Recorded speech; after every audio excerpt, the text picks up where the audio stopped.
विद्यार्थियों, मैं राकेश सिंह आज आप लोगों के लिए हिंदी कक्षा 12 में एक महत्वपूर्ण निबंध अशोक के फूल पाठ का सारांश सरल शब्दों में समझाऊंगा, जिससे आप लोगों को ये फ़ायदा होगा कि आप पाठ का नाम जानते रहेंगे और पाठ के लेखक का नाम जानते रहेंगे।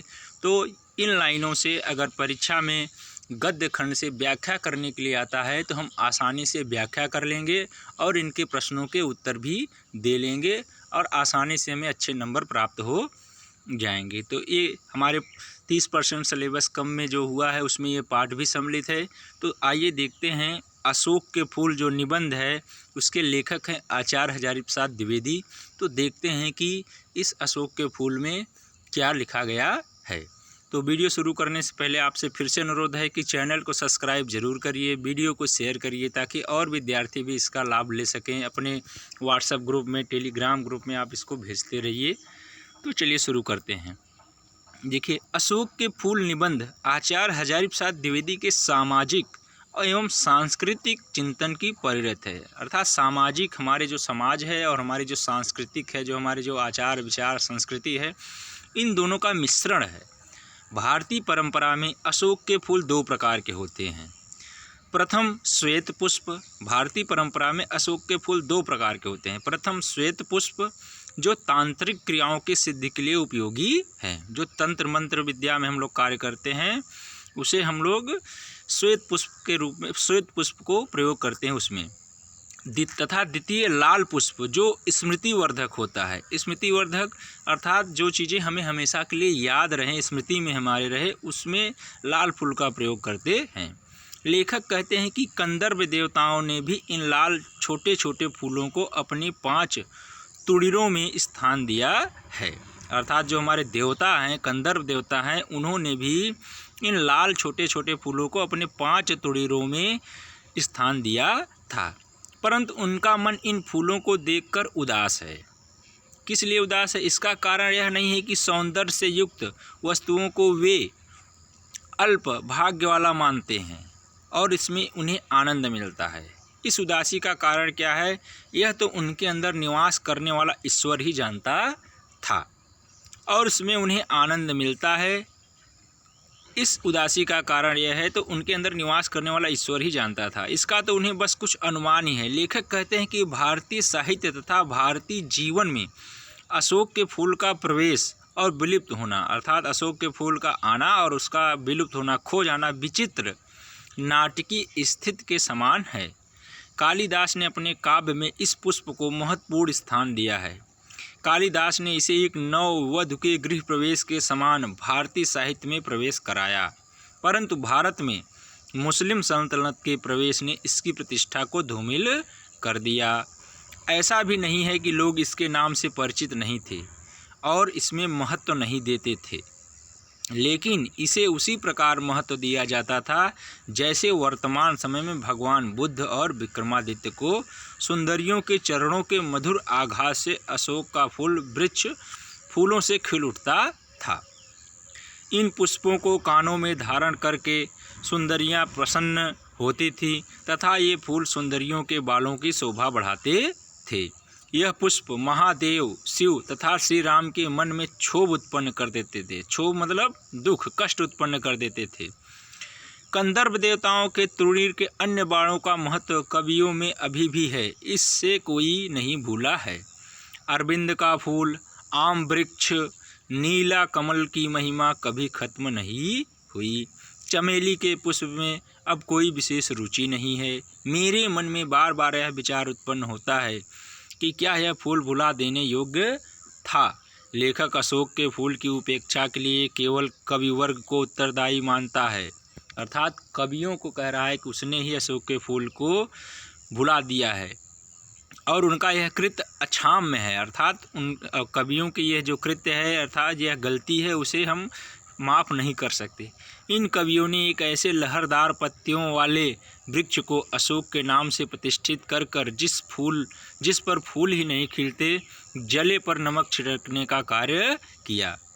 लेखक कहते हैं कि पूर्ववर्ती विद्वानों ने गंधर्व और कंदर्प शब्द को एक ही अर्थ का बोधक तथा भिन्न भिन्न उच्चारणों को ध्वनिगत करने वाला माना है।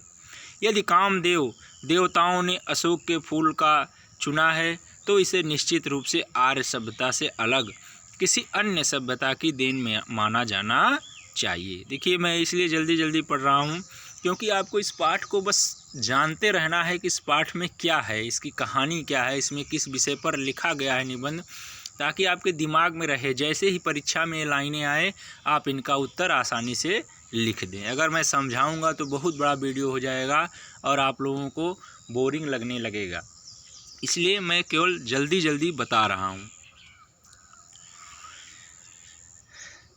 कंदर्प यद्यपि गंधर्व का पर्याय है, अर्थात दोनों ही अर्थ का बोध कराते हैं।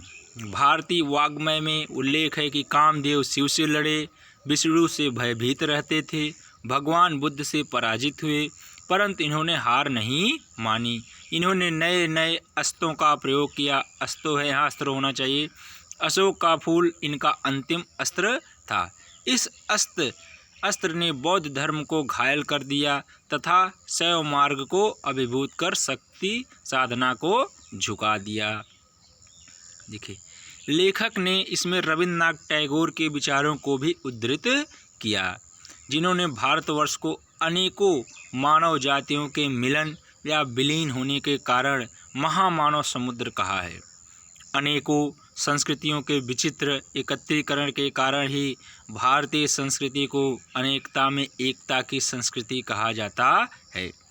लेखक कहते हैं कि कामदेव ने शिव पर बाण फेंका, जिसके कारण कामदेव शिव के क्रोध से भस्मीभूत हो गए तथा वामन पुराण के खष्ट अर्थात 6वें अध्याय के अनुसार उनका रत्न जड़ित धनुष टूटकर पृथ्वी पर गिर गया और चंपे, मौलसरी, पाटल, चमेली, बेला के पुष्पों में बदल गया। जिस कठोर धनुष ने स्वर्ग पर विजय पाई थी, पृथ्वी पर गिरकर वह कोमल पुष्पों में परिवर्तित हो गया। स्वर्ग की वस्तुएं धरती से मिलने पर ही मनमोहक रूप धारण कर पाती हैं, परंतु लेखक यह विचार करते हैं कि क्या वास्तव में ये पुष्प गंधर्वों की देन है? क्या ये फूल उन्हीं में से मिले हैं? द्विवेदी जी कहते हैं कि पुराने साहित्य के देवता कुबेर, सोम, अप्सराएं देवताओं के रूप में वर्णित हैं। बौद्ध साहित्य में ये भगवान बुद्ध को बाधा देते बताए गए हैं। महाभारत में भी ऐसी कुछ कथाएं वर्णित हैं जिनमें स्त्रियां संतान प्राप्ति के लिए इन वृक्षों के देवता यक्षों के पास जाया करती थीं। भरहुत, बोधगया तथा सांची आदि में उत्कीर्ण मूर्तियों में इन प्रकार के चित्र अंकित हैं। अशोक कल्प के अनुसार अशोक के फूल 2 प्रकार के होते हैं, सफ़ेद एवं लाल। लेखक कहते हैं कि आर्य जात बहुत गर्वीली थी, उसने किसी जात की अधीनता स्वीकार नहीं की। सारा भारतीय साहित्य इन्हीं आर्यों की देन है, परंतु अशोक वृक्ष की पूजा गंधर्वों और यक्षों की देन है। इस वृक्ष के पूजा के उत्सव में इनके अधिष्ठाता की पूजा की जाती है, जिसे मदनोत्सव कहते हैं। यह उत्सव त्रयोदशी के दिन मनाया जाता है तथा मालविकाग्निमित्रम तथा रत्नावली आदि नाटकों में भी इस उत्सव का वर्णन मिलता है।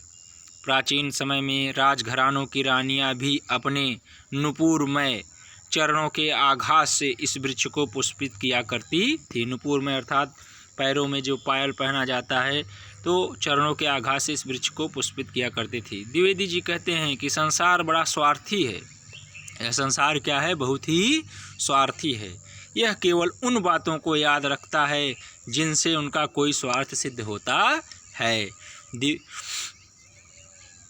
शायद समय परिवर्तन से अशोक की उपयोगिता भी नष्ट हो गई, इसलिए मनुष्य को उसकी आवश्यकता ही नहीं रह गई। अशोक का वृक्ष कितना भी मनोहर, रहस्यमय तथा अलंकारमय हो, किंतु यह सदैव सामंती सभ्यता का प्रतीक रहा, जो किसान मजदूरों का शोषण करती रही। परंतु समय परिवर्तन हुआ तथा सामंतों और पूंजीपतियों की बादशाह समाप्त हो गई। संतान कामना करने वाली स्त्रियों को गंधर्वों से, शक्तिशाली देवताओं से वरदान प्राप्त होने लगे। लेखक कहते हैं कि मनुष्य में जो जिजीविषा अर्थात जीने की इच्छा हो वह बहुत निर्मम है। सभ्यता और संस्कृति के जो कतिपय व्यर्थ बचपन थे, उन सबको रौंदती हुई वह सदैव आगे बढ़ती है। लेखक कहते हैं कि जो कुछ आज हमारे सामने है उस सब में मिलावट है, वह शुद्ध नहीं है। केवल एक चीज़ शुद्ध है और वह है मनुष्य के जीने की दुर्दमनीय इच्छा, अर्थात जीने की बहुत ही दयनीय इच्छा, जिजीविषा अर्थात जिजीविषा। द्विवेदी जी कहते हैं कि आज अशोक के फूल देखकर मेरा मन उदास हुआ है, कल जाने किस सहृदय का मन कोई वस्तु देखकर उदास हो जाए। द्विवेदी जी कहते हैं कि केवल अशोक के फूल नहीं अपितु किसलय भी हृदय को बींध रहे हैं। आज जिस संस्कृति को हम मूल्यवान समझ रहे हैं, क्या वह संस्कृति ऐसी ही बनी रहेगी? इसमें कोई परिवर्तन नहीं आएगा। मध्यकालीन संस्कृति के अनुयायी धनवानों के अनुसरण करते हुए सामान्य लोगों में उत्पन्न हुई भोगवादी प्रवृत्ति भी भाव बनकर उड़ गई। महाकाल अर्थात सबसे शक्तिशाली समय के परिवर्तन में पृथ्वी खिसकेगी और जो कुछ भी वर्तमान में है उसका कुछ न कुछ भाग अपने साथ अवश्य ले जाएगी। भगवान बुद्ध ने काम विजय का उपदेश दिया था, परंतु यक्षों के देवता वज्रपाण इस वैराग्य प्रवण धर्म में घुसकर बोधिसत्वों के प्रमुख बन गए। त्रिरत्नों में कामदेव ने स्थान प्राप्त किया, परंतु निराश होना भी व्यर्थ है, क्योंकि उसकी उदासी उन परिस्थितियों में कोई परिवर्तन नहीं ला सकती। इसलिए यह सोचकर अशोक ने उदास होना छोड़ दिया। आज से 2000 वर्ष पहले जैसा कालिदास से सम्मान पाकर वह प्रसन्न था, ऐसा ही वह आज भी है। द्विवेदी जी कहते हैं कि कुछ लोग समझते हैं हमारी संस्कृति पूरी तरह परिवर्तित हो गई, परंतु यह पूर्ण नहीं, आंशिक रूप से परिवर्तित हुई है। अशोक का फूल आज भी उसी मस्ती से हंस रहा है, वह आज भी अपरिवर्तित है। कालिदास ने अपने तरीके से इसका रसास्वादन किया था, मैं भी अपने तरीके से इसका आस्वादन कर सकता हूँ, अर्थात कालिदास जैसे विचारों के साथ। इसलिए उदास होना व्यर्थ है। तो देखिए, ये मैंने संक्षिप्त परिचय बताया है और जल्दी जल्दी मैंने इसका वाचन किया है। अब आप इसको एक बार पढ़ लेंगे तो ये लाइनें आपके दिमाग में रहेंगी। जब भी आएगा आपको समझ में आ जाएगा कि अशोक के फूल को आचार्य हजारी प्रसाद द्विवेदी जी ने लिखा है। यह एक निबंध है और ये हमारे कक्षा 12 में पाठ 4 निर्धारित है। इसको अच्छे से अगर हम पढ़ लेंगे तो इससे कई प्रश्नों के हम उत्तर आसानी से दे सकते हैं। और मैंने इसके पहले जीवन परिचय भी बता दिया है, उसमें इनकी रचनाएं और जन्म को याद कर लेंगे तो हमें अच्छे नंबर मिल सकते हैं। धन्यवाद।